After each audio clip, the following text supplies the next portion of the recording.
May nagninis-nis to ng ipin, guys. Bruxism. I hope you get a TMJ dentist specialist. Number 7. Okay, is this a meth mouth? In the Philippines, it's called shabu. Sometimes it comes with a lifestyle. Number 6 ka. Hope natin punta siya sa dentist. Very wrong. Wrong crown, wrong filling, wrong shade. Number, 10 ka.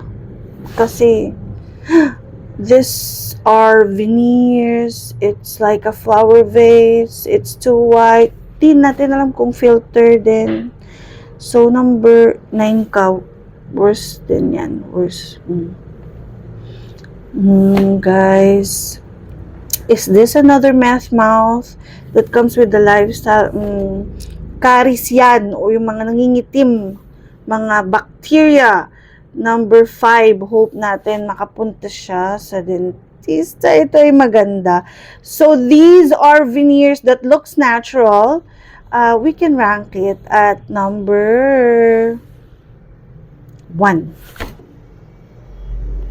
Over-eruption. Supra-eruption ng ngipin. May tumawag. So, dahil hindi nyo pinapalitan yung mga ngipin ninyo, pag nagmi-missing, they over-erupt.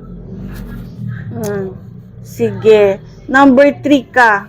Pero medyo okay ka kasi para mga cases ata to na worse eh. Extreme cases. Ito naman ay overcrowded. So, braces ito, no? Punta ka na lang sa number 2. Kaya pa yan. Oh, no. Ano na naman to? Wrong feelings. Mga pasta sa tawag sa Philippines. Pasta, spaghetti, carbonara. Kasi nga mukhang puti, kaya tawag pasta. So, these are wrong feelings or we can call it wrong veneer. Number 8 ka, worse ka rin, ha? Mali. So, it's a foreigner. Is he homeless? Hindi natin pwede i-judge yan ng ganyan. Pero kailangan niya ng ng dental help, ng rehabilitasyon.